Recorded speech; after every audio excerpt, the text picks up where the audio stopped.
There are many famous endings that exist out there in popular culture, whether in books or whether movies or TV shows. Three endings that are meaningful to me are as follows. The moment when Christian, the pilgrim, in John Bunyan's Pilgrim's Progress, finally reaches the end of this journey, this pilgrimage, if you will, and arrives at the celestial city and stands before the gates of heaven. What a moment it is in Bunyan's epic. Another moment that stands out is at the end of Lewis's Chronicles, the last battle. You see, not all, but the majority of the Pevensey children, they're coming into New Narnia. And the faster they run, the faster they can go. They swim up waterfalls, and then they arrive at the heavenly city and come face to face with Aslan himself once again. And lastly, of course, no surprise, at the end of the greatest epic of history except the Bible, at the end of The Lord of the Rings, you have that famous moment where Sam comes back home to Rosie and the kids and just says, "Well, I'm back." Those are all fitting ends. But the one we've come to today is infinitely grander and greater in its scope. This is not Jesus' end. That was last week. That was Easter. But now we come to the end that Matthew himself gives us, being carried along by the Spirit, to give the last commentary on the Sermon on the Mount in Matthew chapter 7, verse 28 and 29. Held within these two final verses are three realities that we need to see, and not only see, we need to be astonished by them. And I choose that word specifically because it's all over the text today. The first reality to see is all about Matthew and how he arranged his gospel. The second reality to see is all about the crowds and their astonished response to Jesus. The third and final reality to see is the reason why the crowds are so astonished with Jesus. So let's take those in order. First, in the first part of verse 28, we see astonished at Matthew's arrangement. This, some of you might just chalk this first point up to a nerdy sidebar, but this is really intriguing, and it ought to be intriguing to you too, not just me here. So, this first point has to do with Matthew, the apostle, and his work in writing his gospel. So we see this as verse 28 begins, this first phrase that says, "And when Jesus had finished," or when Jesus finished these sayings. You might not think this is an important phrase. It's just a throwaway phrase. It's just a transition phrase, right? Moving us from the end of the Sermon on the Mount to the beginning of the great miracles and wonders that we're about to see in the next 2 or 3 chapters of Matthew's gospel. It's far more important than that. This phrase, "and when Jesus finished these sayings," that phrase only happens 5 times in Matthew's gospel. And each time it happens, it marks the end of a large discourse or large teaching from Jesus. Now, in verse 28, it's the first time it's used in Matthew's gospel. And what does it do? It marks the end of the Sermon on the Mount, right? We've been in it for many months. The next time it's used is in chapter 11, verse 1, when Jesus finishes teaching on the mission of the 12 disciples. We next see it in chapter 13, verse 53, where Jesus finishes giving a large number of parables about the kingdom. Later on, we see it for the fourth time in chapter 19, verse 1, after a large chunk of Jesus' teaching on discipleship and discipline. And then lastly, we see it at the end of what's called the Olivet Discourse in chapter 26, verse 1, where Jesus spends a lot of time talking about the end, talking about eschatology.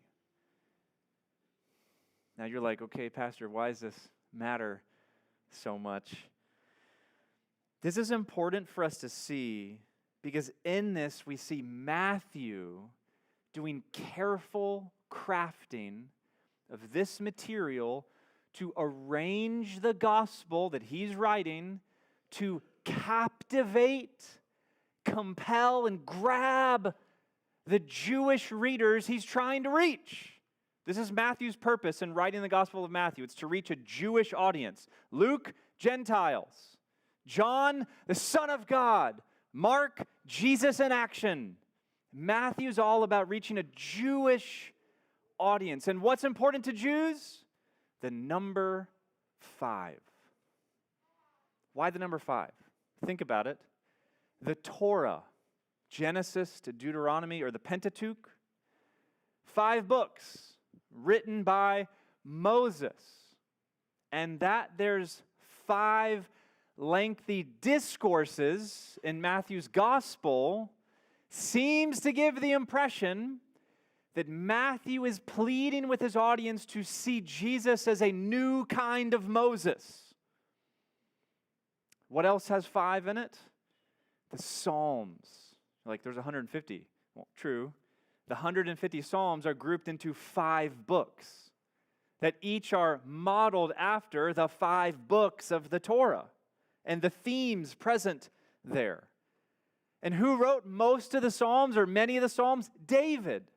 And so that there are 5 books in the Psalms and 5 lengthy discourses in Matthew's gospel seems to give us the impression that Matthew is really wanting us to see Jesus as a new kind of David. A new kind of Moses, prophet. A new kind of David. The king has arrived. This is Matthew's point here. Of all that he could have chosen, that Jesus taught in all his ministry, of all the ways he could have arranged all of that material, he chose this way to put these things on display.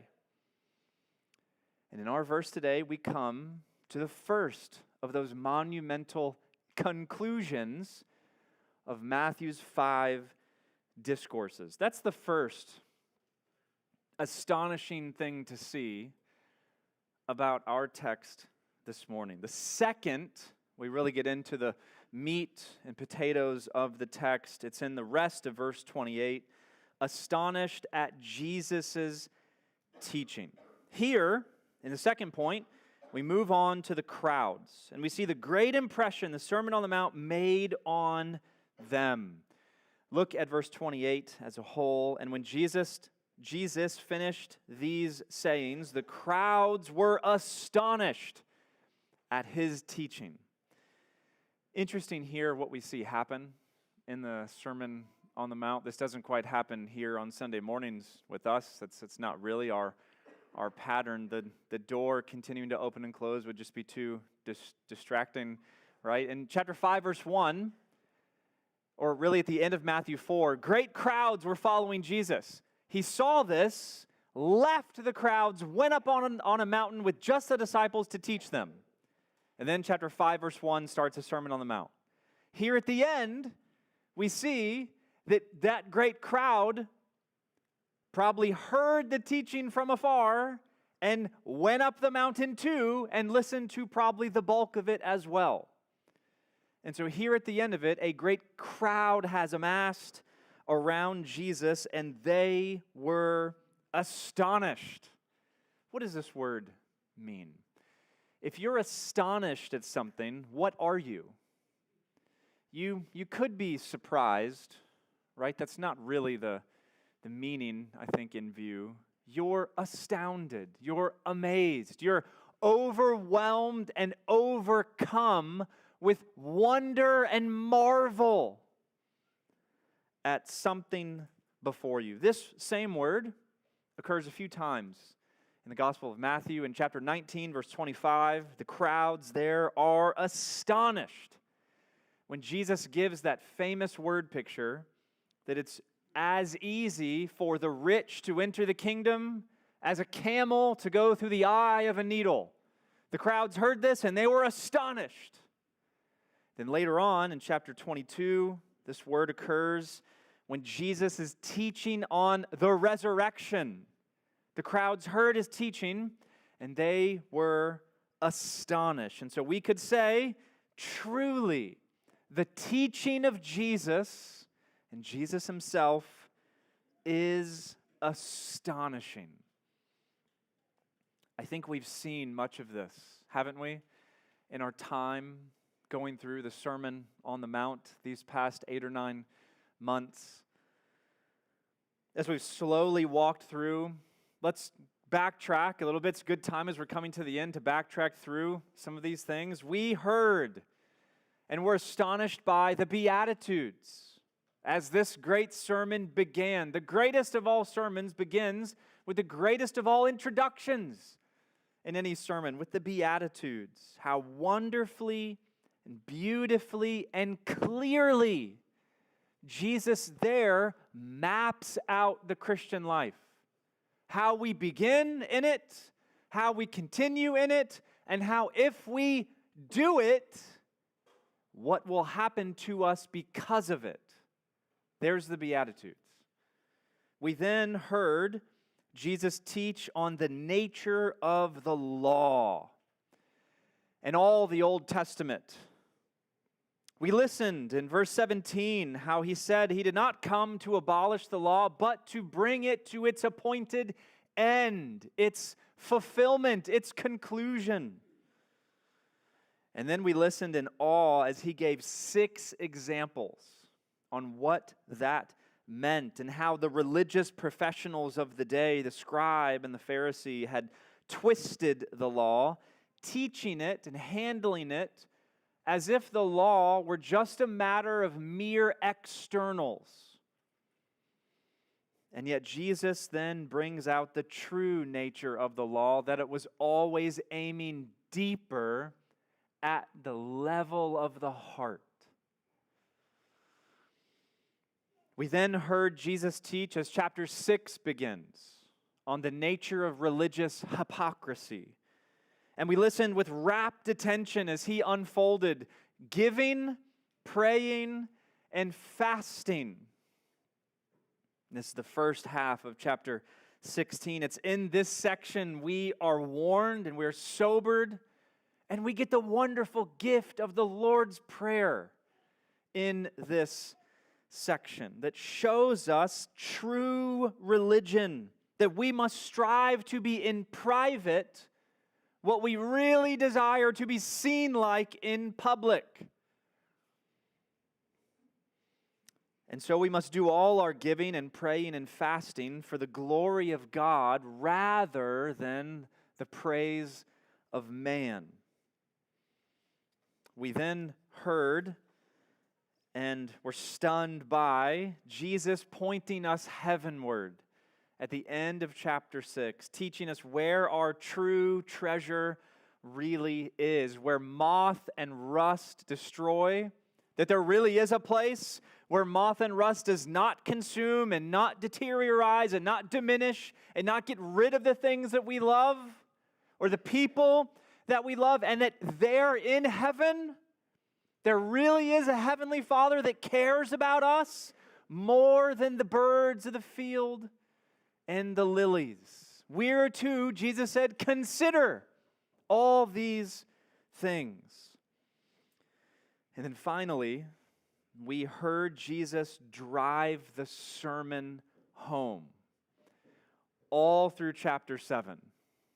Our small groups throughout the past month or two on this have been quite interesting as we have felt the commands of Christ piercing down to us, exposing false motives and pressing us to a crossroads moment where we must choose what kind of men and women we're going to be, true or false.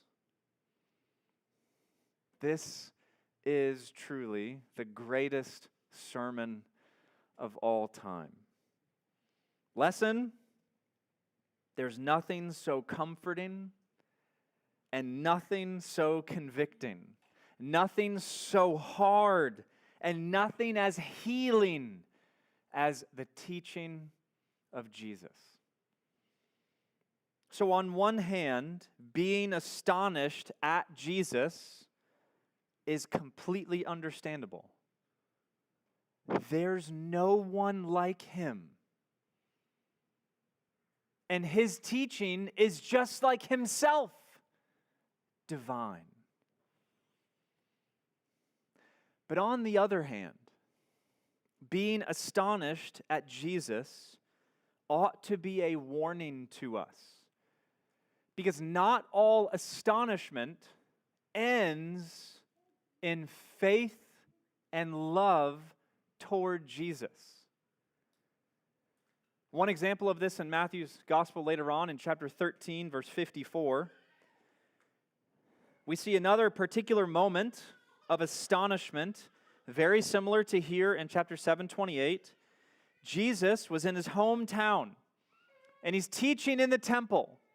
And all of a sudden, all his hearers responded like this. They were astonished at his teaching. And you're like, wow, that's great. But then look what they say. Where did this man get this wisdom and these mighty works? Is not this the carpenter's son? Is not Mary his mother? Are not his brothers James and Joseph and Simon and Judas? Are not all his sisters here with us? Where then did this man get these things? Then Matthew says, and they took offense at him. Astonishment? Absolutely. And they took offense at him. Both happened, and it started with astonishment. It's just like the problem here in verse 28. This great crowd that heard the bulk of the Sermon on the Mount, saw Jesus go up with his disciples to teach them, heard it, they were astonished. But did their astonishment result in belief and repentance and love and faith?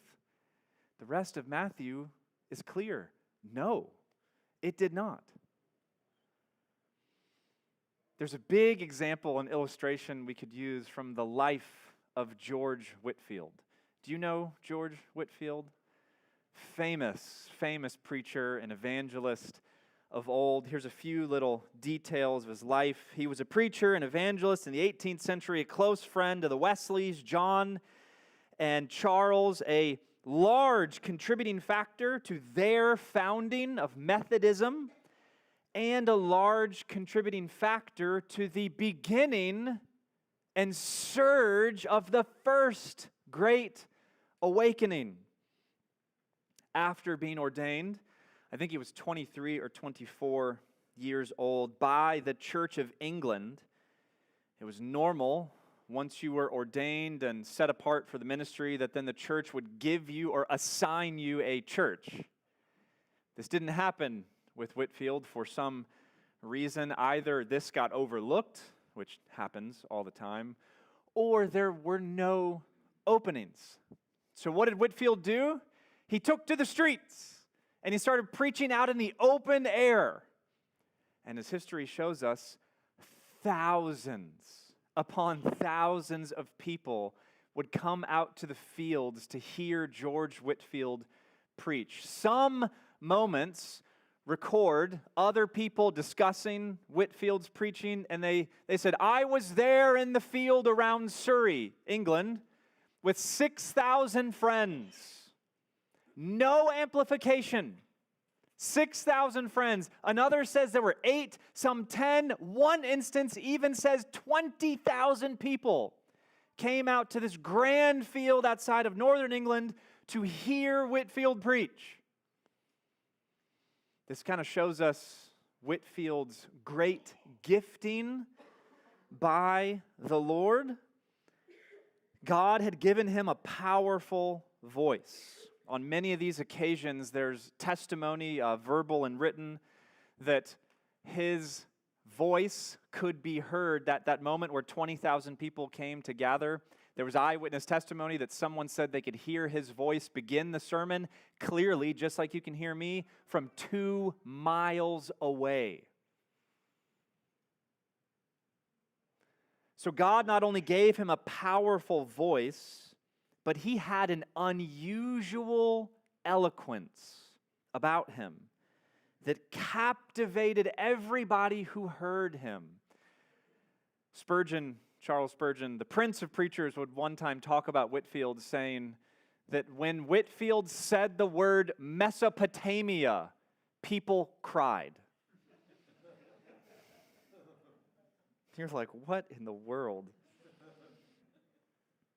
Now, one of Whitefield's biggest fans, and I use that word, biggest admirers, intentionally, was Benjamin Franklin, right? One of the founding fathers that we know and perhaps enjoy. But Franklin would often travel if he could. He did this many times. He'd travel to go be a part of the crowds that would come to hear Whitefield. And he'd often stay after to talk with George about how he captivated so many people at the same time, because Franklin wanted to do this for the cause of the Revolution. Well, the interesting thing about Franklin loving Whitefield is in a quote Franklin gave.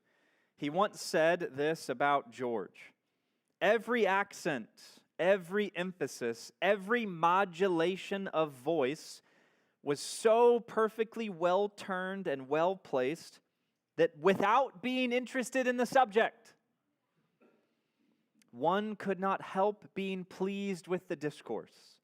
A pleasure much of the same kind with that received from an excellent piece of music." Did you hear the problem with Franklin?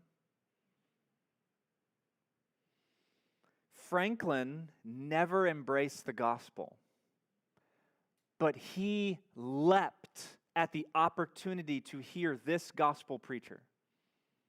Why? Because to him it was as pleasant as a wonderful piece of music.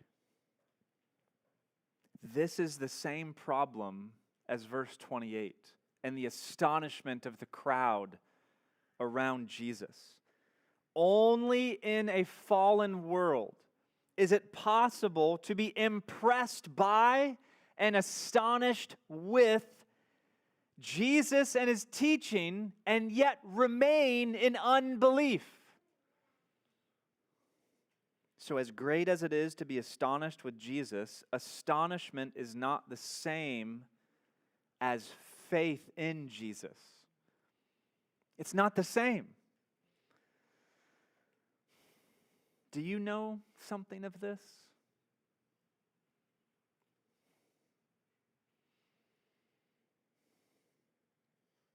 I mean, whether reading the Word for yourself, singing praise to God, seeking Him in prayer, or hearing a sermon,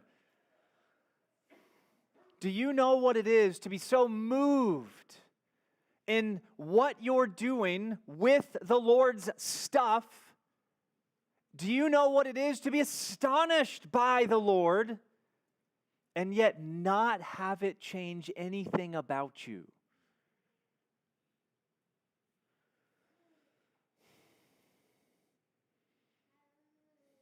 It is really good having an emotional response to the Lord. But if it's just emotion, you can get that by a movie, a TV show. All kinds of things can give you that same thing. Why not pursue both?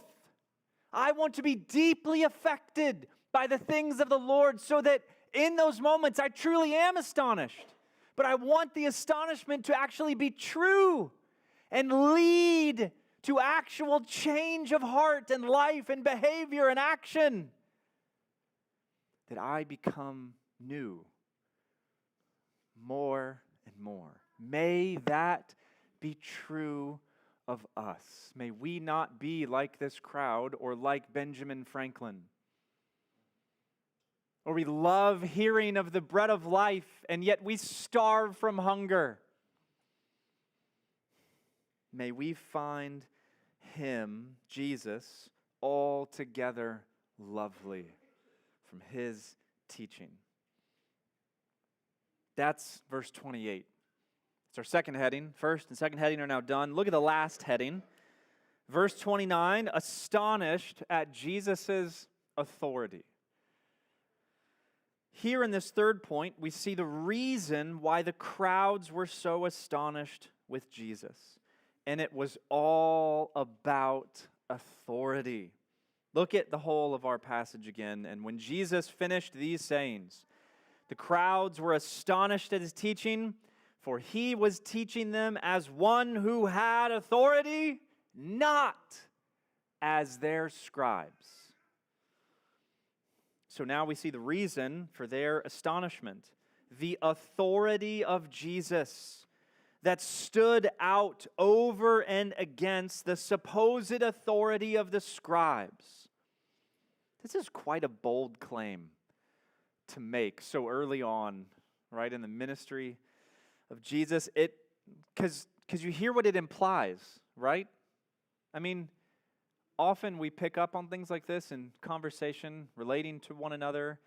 When things aren't too explicit, maybe there's some passive aggression going on, and there's implicit overtones that you're like, whoa, where'd that come from? This verse has a ton, not passive aggressiveness, but has a ton of implicitness in it. It implies that Jesus has a greater power, a greater insight, a greater ability to handle and teach the things of God than all the religious professionals of His day. It was the scribes, after all, who were the authorized teachers of that time.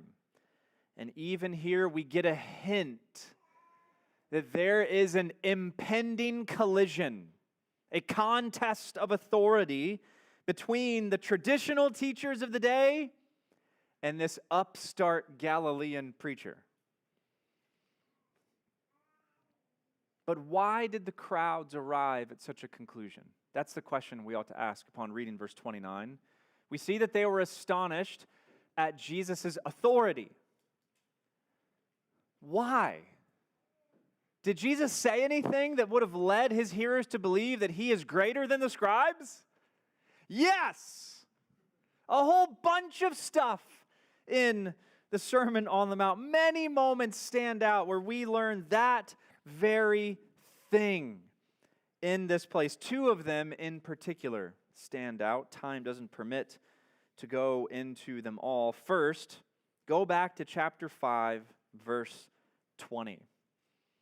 Jesus doesn't dance around the truth. He's not going to mince His words. He just straight up says it, black and white, in chapter 5, verse 20. For I tell you, unless your righteousness exceeds that of the scribes and Pharisees, you will never enter the kingdom of heaven. Of all that means, of all that Jesus wants to teach in that verse, is certainly the reality that the righteousness of the scribe and Pharisee are lacking, and that a greater righteousness is required to enter into heaven. Remember, in this time, it was these religious teachers who appeared to be the holiest people in the nation. They spent their lives teaching the law, expounding the law, applying the law to all kinds of situations in life. And yet, even though everybody in the public and in the nation held them as the most holy paragons of virtue, they tragically misunderstood and misapplied the law. And so by saying, unless your righteousness exceeds that of the scribes and Pharisees, you'll never enter the kingdom of heaven, Jesus is not saying that we must beat them at their own game. He's speaking of a different kind of righteousness altogether. Certainly, the scribe and the Pharisee had a kind of righteousness, but it was the kind of righteousness restricted to mere externals, to strict behavioral limits. But it largely neglected the internal, heart-level realities that the law was always aiming at. By speaking this way, Jesus is clearly saying the scribe and the Pharisee is wrong, and that if we're to enter into the kingdom, we must come by a different way. What way? The way of Jesus, the way that radically internalizes obedience to God. That Jesus said that in chapter 5, verse 20, certainly would have led the crowd in chapter 7, verse 29, to be astonished at Jesus' authority and probably like, did any scribes hear that? Like, what is he saying? Did we see how volatile this is? That's the first way that stands out. Jesus putting his authority on display.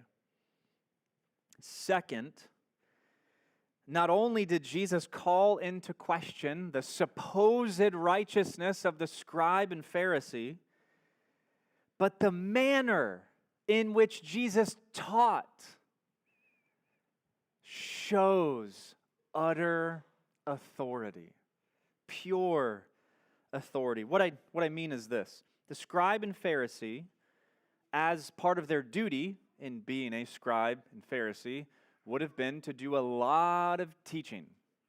A lot of teaching. And in this day, originality is not prized in the scribe and Pharisee. You get fired if you're original as a scribe and Pharisee, much like a pastor ought to be fired if all of a sudden he goes original and starts doing a lot of things that aren't in the Bible or teaching things not in the Bible. You want to remove them, right? So too the scribe and Pharisee. Originality, not okay. So what they do? They had to quote the authorities that were known and trusted among their traditions. And so they would go back and say, Moses said this, Joshua said this, Samuel said this, David, Elijah, Ezekiel, Zechariah said this. And they would even quote famed teachers of their own time, like the famous Rabbi Gamaliel. He was often quoted in the teachings of the scribes and Pharisees. And so they would do this, and they would discuss the nuances and positions and debates between all these authorities in their teaching. This was a normal way to be taught by a scribe and a Pharisee. But what did Jesus do? He did not come and quote any authority. He didn't even do what the prophets of old said, thus says the Lord. No, Jesus comes and he says, you've heard it said, but I say to you, I say to you. You see the difference?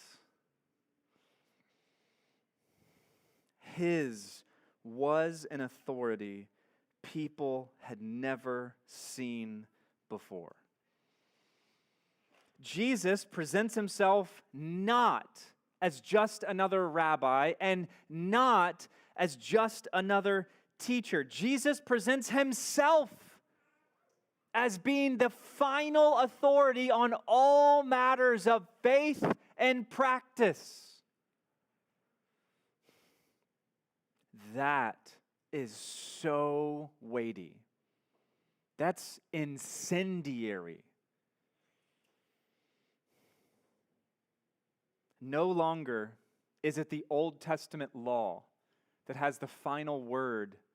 No longer is it the Old Testament prophets that carry the final word. No longer is it anything else in Judaic tradition that carries the final word. What carries the final word to Jesus? He carries the final word. He is the final authoritative word that God has sent into the world, such that what men and women do with His teaching determines eternal destiny.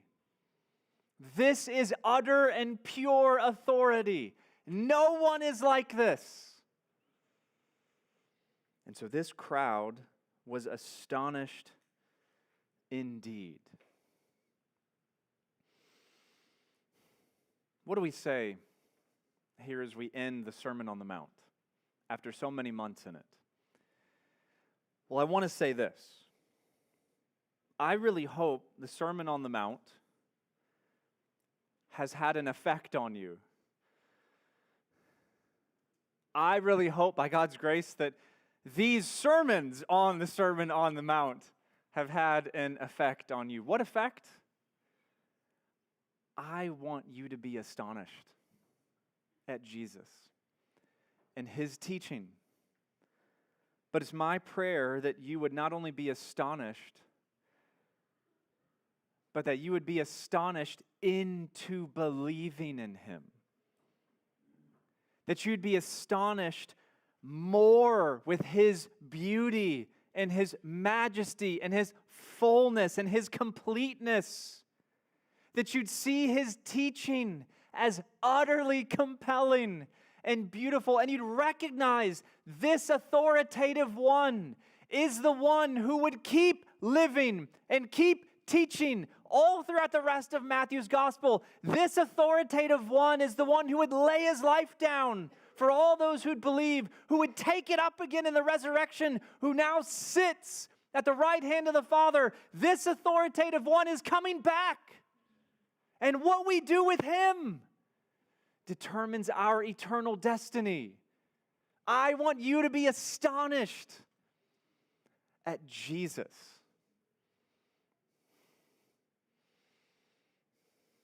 There is no one like Jesus. We sang it earlier. It needs to be said again. He stands alone. We stand amazed.